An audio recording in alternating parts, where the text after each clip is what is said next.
परमेश्वर के पवित्र वचन से हम जो प्रकाशित वाक्य 14 अध्याय से परमेश्वर के प्रकोप और स्वर्गदूतों के बारे में अध्ययन कर रहे थे। वहाँ हमने 6 स्वर्गदूत देखे थे और इसके करीब 4 भाग हम देख चुके हैं। आज हम 5वें भाग में हैं। यहाँ पर आपको मैं ध्यान दिलाना चाहूँगा कि हमने जब प्रकाशित वाक्य से चालू किया था, उसके बाद हम लूका में आए, लूका से फिर दानियल में चले गए। चौथे भाग में दानियल में हमने देखा कि दानियल जब प्रार्थना कर रहा था तो उस पर परमेश्वर ने बहुत से स्वप्न में बातें प्रकट की, परंतु उसको समझ नहीं आया। तब वो 21 दिन तक उपवास की प्रार्थना में रहा और दानियल 10 अध्याय में हम पूरा देखते हैं कि किस रीति से वो जो है वहाँ पर मिकाएल स्वर्गदूत आता है। जब उसका जो अपना व्यक्तिगत स्वर्गदूत था, मैं समझता हूँ जिब्राइल स्वर्गदूत रहा होगा, क्योंकि वो स्वर्गदूत कहता है कि मेरे संग स्थिर रहने वाला और कोई दूसरा स्वर्गदूत नहीं है, संभव था, मैं सोचता हूँ। और फिर जब वो स्वर्गदूत नीचे आता है तो वो बताता है कि फारास के राजाओं, अर्थात फारास जो इराक की कंट्री है, उसके ऊपर जो प्रधान प्रेतात्मा है उसने मेरा सामना किया, मुझे बंदी बना के रखा रहा अंतरिक्ष में। और मिकाएल स्वर्गदूत तुम्हारे पास प्रार्थना के बाद मैं आया हूँ बोलता है और छुड़ा के उसने भेजा उसको।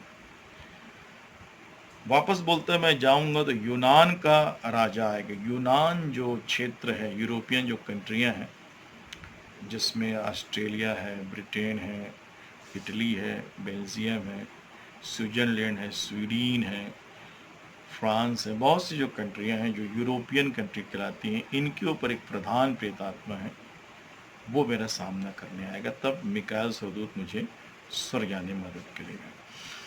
अब यहाँ जो सबसे प्यारी और खूबसूरत बात ये कि जब भी आप परमेश्वर के वचन को समझने की कोशिश करते हैं, आप एक लड़ाई को पाते हैं और परमेश्वर का पवित्र आत्मा हमारी बहुत सहायता करते हैं, सब कुछ वो प्रकट करते हैं। इसके बावजूद भी हम स्वर्गदूतों को सक्रिय रूप में पाते हैं। एक वचन मेरे पास है, हम आगे के अध्ययन में देखते हैं।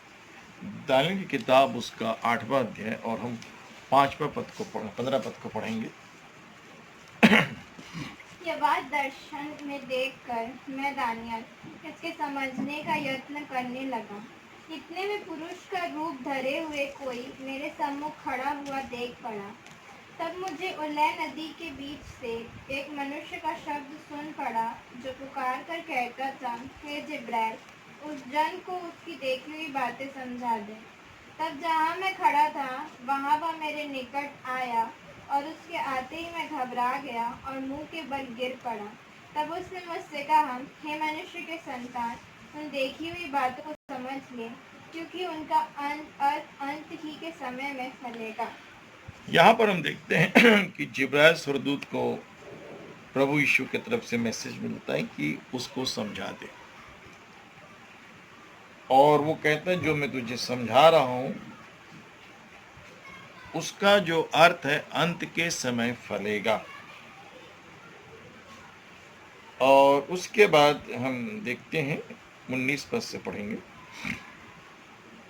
तब उसने कहा, क्रोध भड़कने के अंत के दिनों में जो कुछ होगा वह मैं तुझे जताता हूँ, क्योंकि अंत के ठहराए हुए समय में वह सब पूरा हो जाएगा। क्रोध भड़कने के, परमेश्वर पिता का जो न्याय आने वाला है प्रकाशित वाक्य में, उस समय दानियल की पुस्तक की सारी बातें पूरी हो जाएंगी। एक प्रकार से पुराने नियम का प्रकाशित वाक्य है और ये पूरा जाके खुलता है प्रकाशित वाक्य में। क्यों खुलता है उसका एक कारण है, हम उसको देखेंगे आगे। 20 पद हम देखेंगे। जो 2 सींग वाला मेढ़ा तूने देखा है उसका अर्थ मादियों और फारसियों के राज्य से है। हाँ, ये जो मादी और फारसी जो कंट्रियां हैं, जो इराकियन जो कंट्रियां हैं, इराक के आसपास की जो कंट्रियां हैं, इसमें करीब जो दानियल ने जो विज़न देखा था, उस विज़न के अंदर उसने करीब जो बताया था कि आपके सपने में जो मूर्ति है वो करीब 5 बातों को दर्शाती है। उसने बोला था, उसने कहा था कि ये जो सिर है ये बेबीलोन है, और जो छाती है वो फरीसी है, जो फारसी लोग हैं, फारसी लोग हैं, इराकी लोग हैं। उसके बाद ग्रीस जो है वो आएगा, और उसके बाद जो पैर है ये रोम को दर्शाता है, जो जांग है पैर है, और नीचे की जो उंगलियां हैं ये जो है वो डिवाइडेड जो नेशन है आ, आ, उसको बताता है। तो बेबीलोन और जो मादी फारसी लोग हैं, ग्रीस है, और रोम गवर्नमेंट, ये 4 गवर्नमेंट है। उंगलियां जो है डिवाइडेड नेशन है। इसके बारे में हम गहरा अध्ययन करेंगे। तो ये 5 बातें उसने, 5 राज्य जो है, टोटल 4 राज्य, तो उसी के बारे में क्या बोलता है वो 20 पद हम देखेंगे। जो 2 सिंग वाला मेढ़ा तूने देखा है, उसका अर्थ मांडियों और फारसियों के राज्य से है, और वह रुआर बकरा यूनान का राज्य है, और उसकी आंखों के बीच जो बड़ा सिंह निकला वह पहले राजा ठहरा। हाँ, यहाँ परमेश्वर के वचन में दिखाएंगे कि 2 सींग वाला मेढ़ा तूने देखा, उसका अर्थ मादियों और फारसियों के राज्य से है। उसके बाद आगे हम देखेंगे मादी और फारसी के बाद। और वह सिंह जो टूट गया और उसकी संति जो 4 सिंह निकले, इसका अर्थ यह है कि उस जाति के 4 राज्य उदय होंगे, परंतु उनका बल उस पहले का सा ना होगा। आप 21 पद में देखते हैं, एक बकरा देखते हैं। ये बकरा यूनानी साम्राज्य को दर्शाता है, और उसका जो मुख्य सिंह है ये सिकंदर महान को दर्शाता है। सिकंदर करके एक राजा हुई, यूनानी राजा हुआ, और वो बहुत कम आयु में मर गया, और उसके बाद वो राज्य जो है करीब 4 भागों में बट गया। के कलाम में हम यहाँ पर देखते हैं आगे कि ये जो यूनान का जो राज्य था ये बकरा के रूप में दर्शाता है, और मेढ़ा जो है ये आपका उस समय जो सीरिया है और फारसी मादी राज्यों को दर्शाता है। भविष्य के कलाम में देखेंगे 4 भाग में बढ़ गया। कितने भाग में बढ़ गया?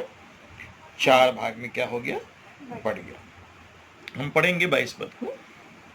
और वह सिंह जो टूट गया और उसकी संति जो 4 सिंह निकले, इसका अर्थ यह है कि उस जाति से 4 राज्य उदय होंगे, परंतु उनका बल उस पहले का सा ना होगा। हाँ, मतलब वो जो यूनान का राज्य था जो सिकंदर महान के द्वारा बनाया गया था वो 4 भाग में टूट जाएगा, और टूटने के बाद वो फैलेगा।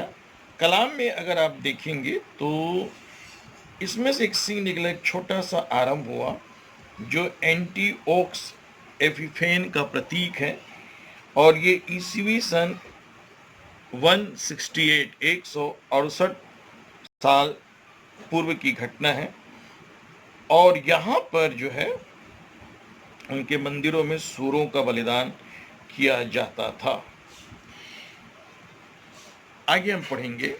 और उन राज्यों के अंत समय में जब अफरादी पूरा बल पकड़ेंगे, तब पूर्व दृष्टि वाला और पहले बूझने वाला एक राजा उठेगा। हाँ, वो बताता है कि अंत समय में जिब्राइल स्वर्गदूत ये बता रहा है कि कुछ ऐसा विश्वास करते हैं कि एंटी क्राइस्ट आ जाएगा। आगे देखेंगे। उसका सामर्थ बड़ा होगा, परंतु उस पहले राजा का सा नहीं, और वह अद्भुत रीति से लोगों को नाश करेगा और सफल होकर काम करता जाएगा, और सामर्थियों और पवित्र लोगों के समुदाय का नाश करेगा।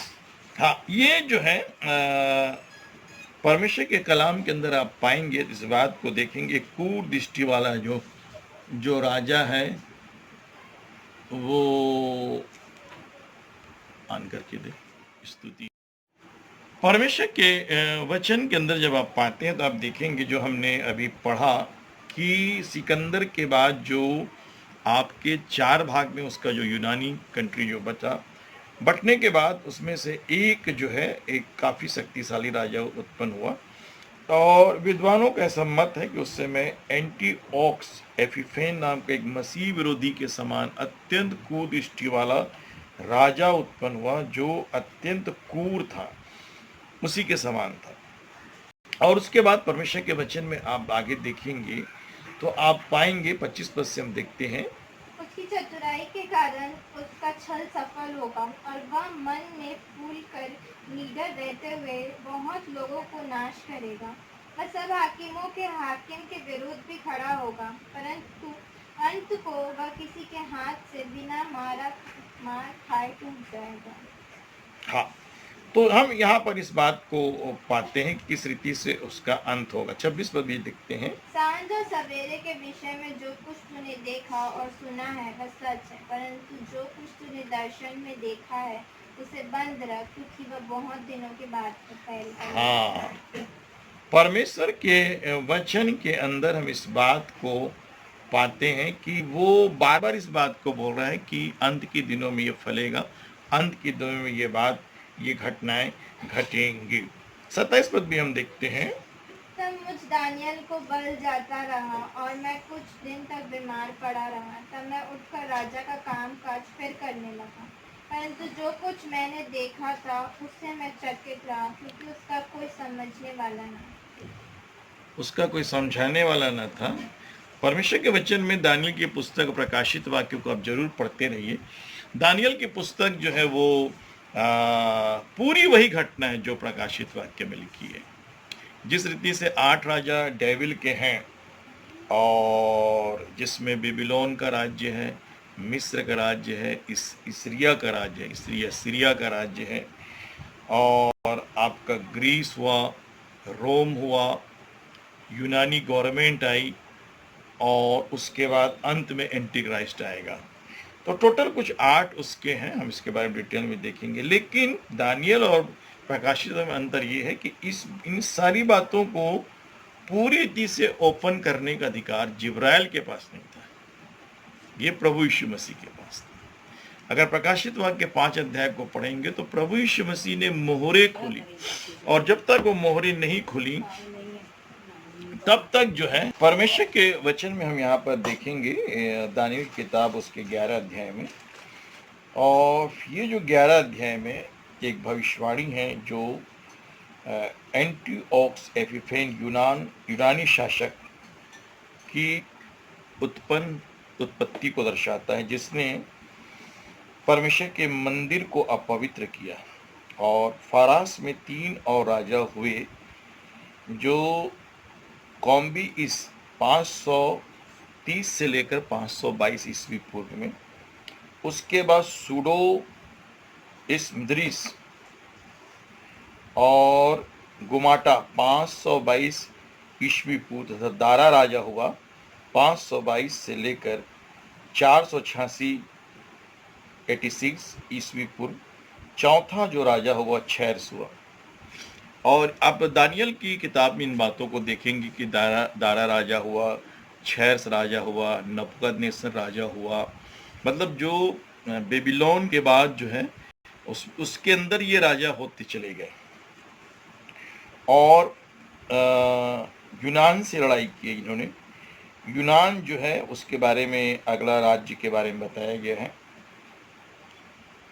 परमेश्वर के वचन में हम आगे देखते पढ़ते जाएंगे, दूसरे पद से पहले पद से पढ़ेंगे, 11 अध्याय के पहले पद और से। दारा नाम मादी राजा के राज्य के पहले वर्ष में उसको याद दिलाने और बल देने के लिए मैं ही खड़ा हो गया।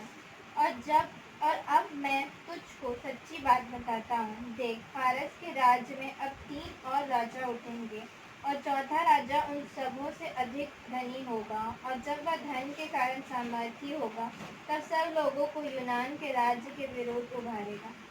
उसके बाद एक पराक्रमी राजा उठकर अपना राज्य बहुत बढ़ाएगा और अपनी इच्छा के अनुसार ही काम किया करेगा।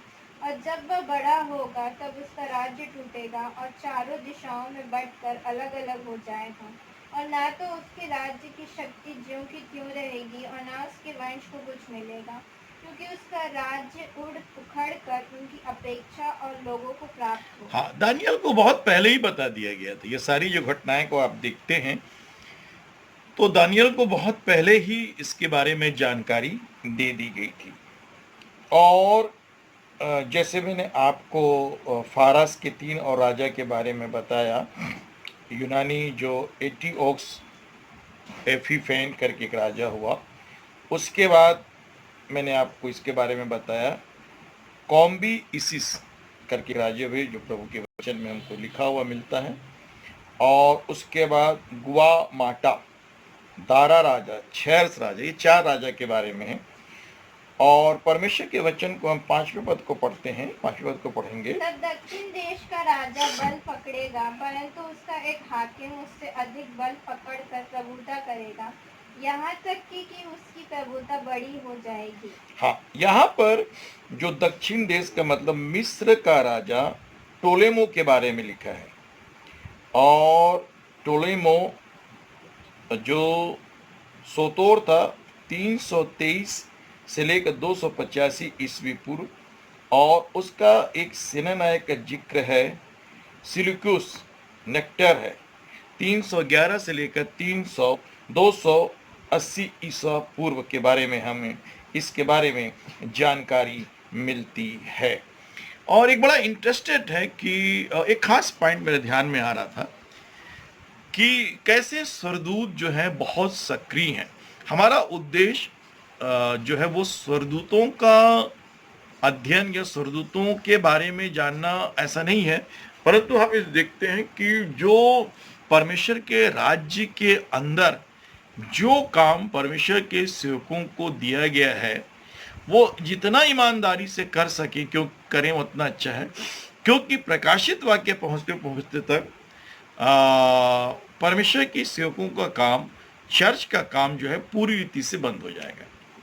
उसके बाद स्वर्गदूतों का काम चालू होगा। इसमें खास जो मैंने बार बार बताया, प्रकाशित वाक्य में आप पाएंगे प्रभु यीशु मसीह सक्रिय हैं, परमेश्वर पिता सक्रिय हैं, और जो आपके एलिया हनोक सक्रिय हैं, और बड़े बड़े स्वर्गदूत सक्रिय हैं, और प्रेतात्माएं सक्रिय हैं। अतः गढ़े में बंद जो 666 वाला पशु नामक प्रेतात्मा स्वर्गदूत जो गिर के प्रेत, अब बहुत करोड़ों की संख्या में टिड्डियों के रूप में पाए जाने वाले प्रेतात्मा बंदी हैं, क्योंकि चर्च का काम टोटल बंद हो गया। चर्च उठा ली गई, हवा में चली गई। विद्वानों का कहना है 7 साल तक वो परमेश्वर के एक ऐसे स्थान में रहेगी, अंतरिक्ष में, जहां करोड़ों अरबों विश्वासियों का न्याय किया जाएगा। न्याय मतलब उनको इनाम दिया जाएगा, और बहुत सी चीज़ें उनके साथ होंगी जो अद्भुत हैं, जो डराने वाली भी हैं, और हमें पवित्रता का जीवन जीना है।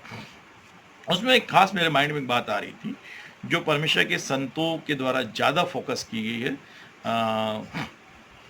पौलुस के द्वारा, हनोक के द्वारा, और पतरस के द्वारा, प्रकाशित वाक्य के द्वारा। तो उसमें खास जो बताया गया है, उसमें खास पॉइंट आप देखेंगे, एक है परमपिता परमेश्वर की इच्छा। जब उसकी इच्छा होगी तभी जो है मुर्दे जिंदा होंगे, और हम जो जीवित हैं हमारा शरीर बदल के अविनाशी दशा में चर्च उठाया जाएगा।